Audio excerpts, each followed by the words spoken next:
They used my name, my money, and erased me from their lives until I erased their wedding. At my sister's betrothal bash, my uncle let out a hearty laugh. "Watch your wallet disappear," I quipped back, softly voiding the venue booking and freezing the card. He clinked his glass, still chuckling. There's always one person who feels like an outsider. The table burst into giggles, dismissing it as a playful jab. I surveyed the scene, absorbing every detail: delicate napkins, sparkling cider glasses, and an excess of sweets no one craved. Everyone was dressed to impress, acting as if past hurts were erased. My grin was empty. Extraneous folks are easy to snip away, I muttered, easing my chair back and gliding out unnoticed. No one chased after me. Not my mom, not my dad, not even my sister, the star of the night's revelry. About 40 minutes later, my phone buzzed. It was a nervous waiter, a guy I recognized from school. "What's happening?" "It's chaos here," he stammered. I pressed for specifics. He said the staff were told to stop serving, the DJ left early, and the lights dimmed during the first dance. "Perfect," I replied, and ended the call. None of them, not even my sister with her radiant smile and practiced laugh, suspected I'd been planning this for months. Not out of malice or fury, but because I was weary of being the family's crutch. This wasn't sparked by the engagement. It stretched back further. Before the $5,000 she borrowed and never returned, before they unintentionally left me out of a family portrait, before she gazed at me last Christmas and said, "You know you're not really essential, right?" I stayed quiet. I played my part. I kept footing bills. I showed up when no one else did. I buried my ego as the loyal son and brother until that night when I was deemed dispensable. The word stung sharply, like a knife grazing metal. Dispensable is what they call someone they've already swapped out but haven't bothered to inform. Once you realize you've been pushed aside, you stop caring. This didn't start with some dramatic betrayal. It began with, "Can you cover me? Just this once?" The first time Emma asked for money, she was sobbing, saying her rent was late, and she didn't want our parents to know she'd lost her job and needed a hand. That day, I wired her $1,200. She never brought it up again. The next time it was, "Just $300, I'll repay you by Friday." Friday came and went, then a month, then silence. I never turned her down. That was my mistake. I was the elder sibling, the safety net, the one they called when things unraveled. I lived far enough to be ignored, but close enough to be beckoned when debts piled up. When Dad needed hip surgery and the premium brace wasn't covered, I paid. When Mom wanted to gift Emma a better car for her birthday, I co-signed.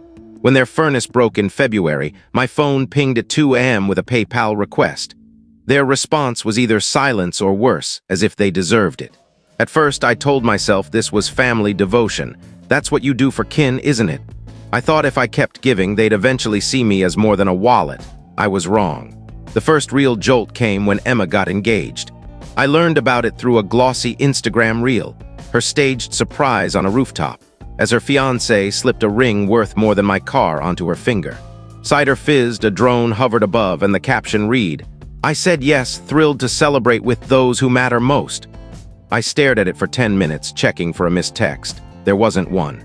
That night, their group chat exploded, not the one I was in. Another, I only found out because Mom accidentally sent me a screenshot meant for their inner circle chat. I was excluded. Then came the dinner. I got a last-minute invite to a cozy gathering at our aunt's house. When I showed up, Emma shot me a look like I'd spoiled her spotlight. "Oh, didn't expect you'd come," she said. Our uncle poured sparkling cider and cracked a boisterous joke. 13 of us, someone's the odd one out." Everyone laughed. I didn't. I started noticing odd charges when I checked my bank account. $2,800 for floral designs from Rosewood Petals. $1050 for a venue down payment. $600 for a lavish cake. These hit a card I hadn't touched in months, one I'd shared with my parents during the pandemic for emergencies. I called the number on one of the charges. "Hello, this is Sarah from Rosewood Petals. Is this for Emma's wedding bouquet?" I didn't answer. I hung up. 2 days later, I saw my name in a Facebook comment untagged. A distant cousin wrote under Emma's bridal shower photos, "Excited to meet your brother." Emma replied, "Oh, you won't, he's not part of this story." My bank statement told a different tale. The final straw was the group gift day week before the engagement party. Mom sent a cheery email. "We're all pitching in for Emma's surprise honeymoon. Since you're far, I put you down for $1,000. Send it when you can. Love you." I didn't respond. I didn't lose my temper. I observed. I kept records, not with hidden recordings, but with screenshots, receipts, and emails. Concrete proof of how they saw me. Like Dad's text to Emma. Don't worry, I told him he's tied up that weekend. He won't show. Like her fiancé's message to a friend. Her brother's a pain, don't bring him up. They say he stirs trouble like Mom's post. So proud of our girl, this wedding's for those who have always stood by her. Even after all that, I kept paying, until the engagement party. It was at a winery just outside town, tables cloaked in silk, fairy lights. A live quartet guest book with a retro typewriter for notes. I drove there in silence. Not because I had nothing to say, but because I was done speaking to those who wouldn't listen. There were 12 place settings. I was the 13th. Uncle quipped, someone's always the extra. I scanned the table. Emma in ivory, Mom glowing, Dad already acting strange. Friends, cousins, elders all smiling. No one met my eyes, I smiled regardless. Extras are easy to cut loose, I said softly and stood. I left. Not with rage, not loudly, just done. 40 minutes later, the venue went dark, the quartet stopped mid-melody. Staff said the payment was declined. Something about a frozen card and a flagged account. The cider stopped flowing. The cake never arrived. The photographer left unpaid, someone checked the booking, canceled weeks earlier. I didn't ruin anything, I just stopped funding it. I'd been the one financing it all. They didn't notice, or maybe they assumed I'd keep paying, invited or not. But when I walked away, they lost more than a guest. They lost their lifeline, they lost my compliance. They tried to smooth things over with game tickets. Front row seats to a sold-out match, local team versus state rivals. The kind Dad boasted about watching with true fans. Mom texted, let's start fresh seats for everyone. Come enjoy some cider. No tension, we miss you. No tension. Charming, I agreed, not to mend fences but to end it cleanly. At the stadium gate, Emma was taking selfies with a giant foam finger, acting like nothing happened. Mom smiled as if we were still a flawless family. Dad handed me a pretzel like it was a peace offering. Try to have fun, he said, heading to his seat. I sat 2 seats apart. Not out of spite, but because distance was my only calm. The first half passed with cheers, flat cider, and fake cheese. Dad shouted at the refs like he was on the team. Emma streamed with a caption, family night, feeling blessed. I wasn't in her shot. I waited. Halftime neared, and with food lines crowded, they couldn't slip away. 15 minutes before the break, I stood and said, let's get food, I've got something to say. Dad looked confused. Mom Tenstema rolled her eyes. We walked to the food stands, the air heavy with the scent of greasy fries and stale mustard. I picked a table off to the side, quiet enough to talk, loud enough for others to hear. You wanted peace, a real talk. Fine, but not on your terms anymore. Emma sipped her drink and smirked. Another sermon? I opened my phone and showed a folder. See this? I turned the screen to them. $2,800 for flowers. $1,050 for the venue, $600 for the cake. All on my emergency card. Remember that, Mom? She stared at the table. I wasn't even invited. But I paid for it all. Dad tried. We didn't know. I cut him off. You did? You just hoped I'd stay silent and keep funding you. I turned to Emma. Your Instagram screams self-made, but who covered your rent for 6 months when you couldn't keep a job? Who bilaid you out when your startup crashed? Her face paled. You don't have to be mean, she said. I'm not mean, I replied evenly. Exact. I showed her fiancé's gift registry. Half these gifts landed at your place, paid by me, no thank you, no ask. I turned to Dad, showing a group chat screenshot with his name. Invite him, he makes it awkward. Awkward, I said, voice rising. The guy who funded your last 3 vacations. The one you call when the car breaks, but never for a family photo? Dad's face reddened. It was a joke, he mumbled. No, I said. A joke is calling me extra while I'm footing the bill. I leaned in. I kept the lights on, the party alive, the smiles wide, but when I stopped paying, I became the outcast. People were watching. A woman nearby paused over her fries. A kid in line turned to look. I didn't care. I wanted the audience. You thought I'd stay quiet, enjoy the free ticket, and pretend everything's fine. You're embarrassing us, Emma hissed. No, I said. I'm revealing the truth. I stood, hit send on my phone. Their devices pinged. What's this? Mom asked, tapping her screen. Your ledger, I said. Every dollar I spent, every favor you asked, every time I said yes, and every time you acted like it didn't happen. I met their eyes. The joint accounts are closed, auto payments stopped. Wedding costs gone. The lease I co-signed ended, utilities, switched them to your names by Friday. Emma gasped. You can't just... I can, I said, and I did. Dad slammed his drink down. You think money lets you humiliate us? You're better than your family?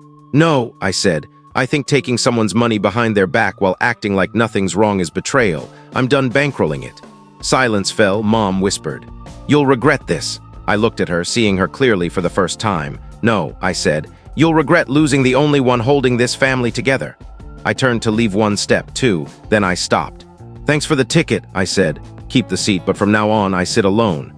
I walked back to the stadium as the second half began. The crowd roared. I didn't look back. They sat at that sticky table, staring at their phones. Screenshots, bank statements, a trail of money they never thought I'd trace. The free ride was over. 3 days later, Dad emailed. Subject: "Let's be reasonable."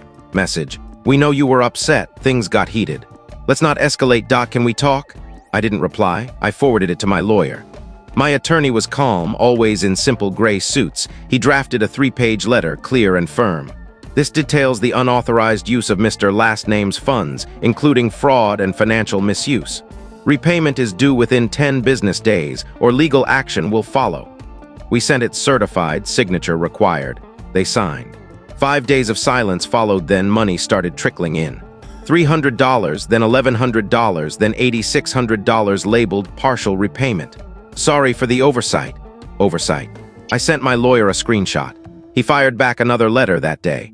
"Partial payment is unacceptable. Full repayment is required. This is non-negotiable." Within 2 weeks, every cent was returned. Wedding costs, Dad's medical bills, utilities, rent, groceries, even the dessert table from the party. No court, no judge, just their fear of what could happen if they didn't. They never admitted fault, not once. Emma sent $2,000 with a note, trying to make it right. I refunded it. I wasn't taking bribes. I had what I needed: closure. Mom tried her old guilt tactic, leaving a voicemail in her fragile tone, the one she used when Dad got loud. "Honey, the money's back. Can't we move forward?" I listened twice, then deleted it. She wanted to skip the truth. I wasn't playing. I didn't leave town or change my number. I changed my boundaries. No more favors, no more weekends, no more family used to exploit me. When Emma texted about her birthday dinner, I replied, "You got your gift. It came with interest." She left it on read. Dad tried one last time, a handwritten letter. 2 pages, tidy script, the first line. "I never meant for it to go this far." I stopped reading. They always mean to take. They just don't expect you to notice. My life is quiet now. Same apartment, same street, same diner on 7th and Oak. No more urgent knocks. No guilt trips. No invites with hidden costs. I see her fiancé downtown sometimes. He glances, then looks away. Good, he should. I passed Mom at the pharmacy once. She waved. I kept walking. They returned the money, but they'll never get me back. A week later, a note appeared under my door. No envelope, just slipped through one line. "We all make mistakes, but we're still family." I smirked and wrote one line back. The next morning, I slid it under their door. "Stay close, I'm done." I heard her before she knocked, slow steps. A pause, then 2 sharp knocks, bold enough to demand an answer. Emma never used the buzzer. She knew I'd ignore it. Knocking was personal. I opened the door. She stood there. No makeup, no jewelry, no facade, just a thin jacket and that familiar look she got before asking for something. "I'm not here for money," she said. "That's new," I replied. She didn't laugh.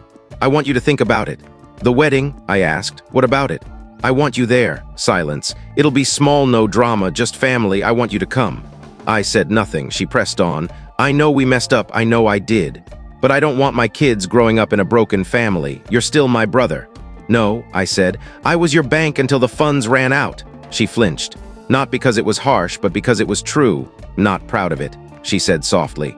"But I'm trying to fix it. We can't undo the past, but maybe." I cut her off. "Your wedding already happened, Emma. When you charged $4,200 to my card, when you used someone else's name on the bill. When you cropped me out of the family photo. When I sat at a table for 12 and realized I was the 13th, the extra." She looked away. "And now you show up with an invite like it fixes everything. You're not offering peace. You're offering silence again." "I'm trying," she whispered. "No," I said. "You didn't lose a brother. You just saw what happens when he stops being useful." She stood frozen, lips tight. I walked to the desk, grabbed a plain envelope and wrote 4 words in black ink: "Return to sender." I set it on the table. "That's my RSVP, take it." She didn't touch it. She didn't move. She walked to the door, hand on the knob, and paused. "If you ever change your mind, you know where I am." "Exactly," I said. She left. I didn't close the door right away. I listened. Steps down the stairs. Car engine. Silence. I tucked the envelope in a drawer, not as a keepsake, but a reminder. The next day, a bank alert confirmed the utilities were out of my name. The car loan I co-signed was cleared and retitled "No more debts." No more ties. No more favors. That Sunday I made coffee in silence. Rain fell. I didn't think about her wedding or the past. I savored the peace I'd fought years to claim, worth every moment. That evening I went to the post office and got a new mailbox label, simple black letters. No family requests. They didn't lose me, they used me. And now I'm empty, not of money but of patience. For once they're the ones who owe me. If this story moved you, please give it a like, share it with others, and follow for more real-life stories and heartfelt experiences. Your support means everything, and it helps us share more stories like this. Thank you for reading, and I'll see you in the next one.